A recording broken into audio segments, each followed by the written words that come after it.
Jimny overlanding setup. Medyo binadgetan ni boss pero gusto niya maayos. Siyempre doon tayo sa mga gusto nating maayos na setup. Ayaw natin ng pasok mo lahat, bahala na sa campsite. We want, kasi nagtutrail si boss, kita niyo yung setup ng Jimny niya medyo mataas. So gusto niya pagdating sa trail, pagod tayo, mabilis lahat. Una, awning. Gagawin niya awning room, okay? Tapos naglalagay tayo ng shelter, ng power, ng water. 3 basics natin sa sa overland. So with this one, napagkasya natin siya sa Jimny 3-door to. Hindi to 5-door. So I'll show you kung paano natin ginawa. First off, shelter. Awning room, basic. Ladlad mo, you have an awning room. Pangalawa, nagkabit tayong gullwing. This is the gullwing. Papalitan natin bintana.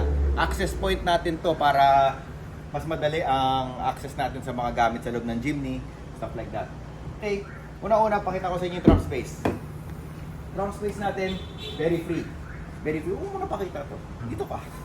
Trunk space natin very free. Magre-ref daw siya, minsan hindi, minsan cooler. So hindi natin ginalo to.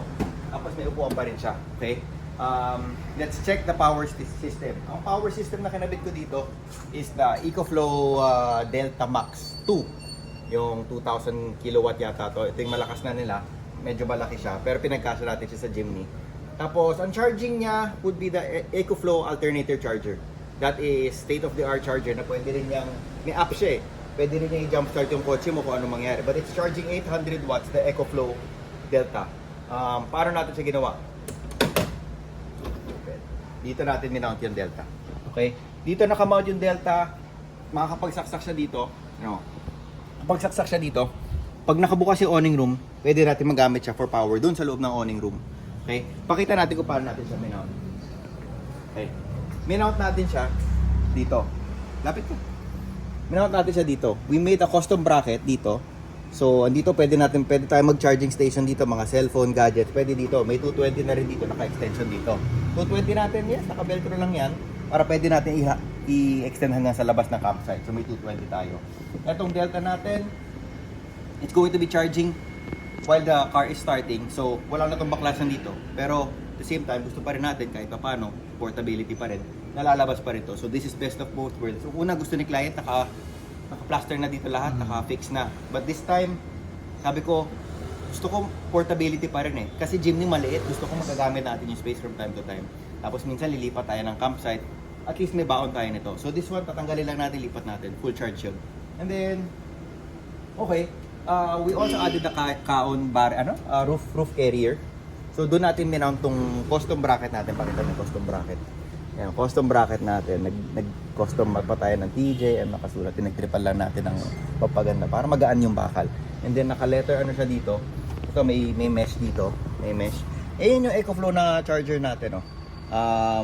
Yan yung alternator charger natin. It's wired to the alternator, to the battery, para it will keep this one charging while it's running. Okay. So that is our custom build on the EcoFlow Delta. Kita nyo, may space pa rin.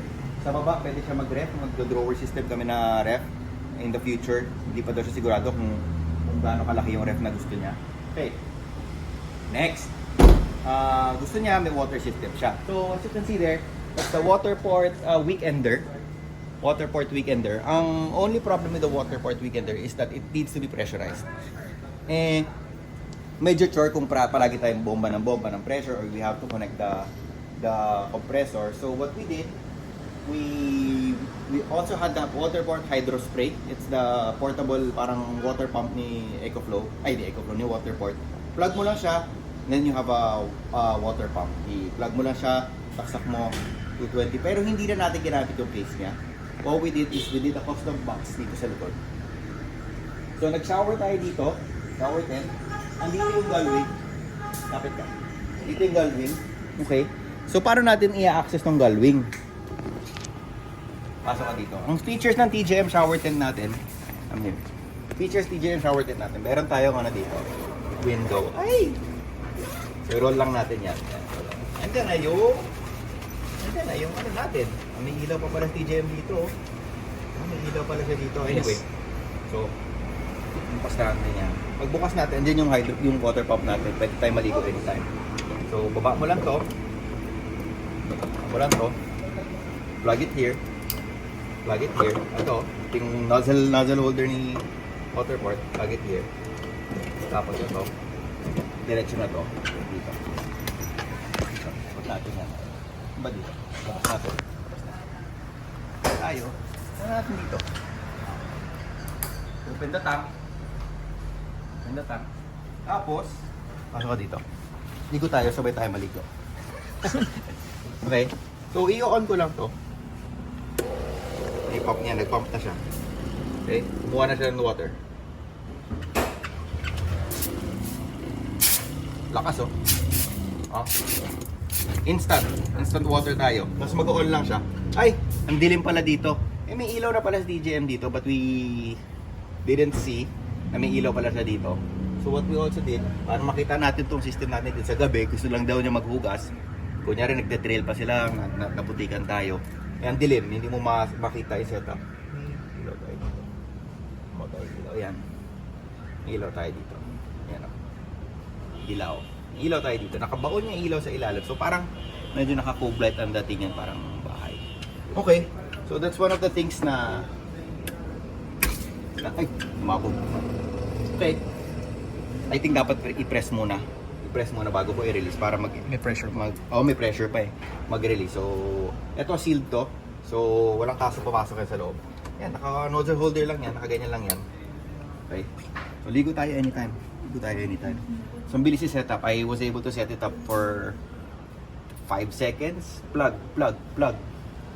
On. 5 seconds may tubig ka na. May running water ka na na malakas ang pressure, so pwede tayo maghugas. Okay. Yun. We'll figure out how to wire this one. May ano siya, baka patagos na lang tayo mamaya. If in any case kailangan pa, pero nung tinesting namin to sa gabi, eto okay na to eh. Ayaw mo masyadong maliwanag, baka mamaya binubusokan ka na ng ano sa gubat. Okay. So, ayun. This is his awning room. Awning room. Kasang-kasya dito sa loob yan. Check it out. Yung box oh. Napaka-compact ng box. Nakasabit siya dyan. Tapos it's all powered here sa likod. Tingnan mo sa likod. Tingnan mo dito. Yan, sa likod. Oh, ayan lang siya. Hindi na yung plugs, cigarette lighter.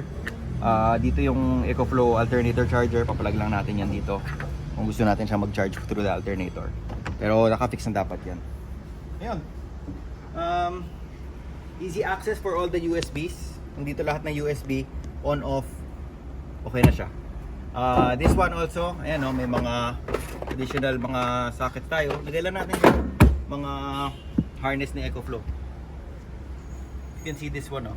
Ito yung pinaka alternator charger natin. It's very neatly tucked in sa ilalim. Hindi siya nakaharang. All the wires are tucked in sa sidings.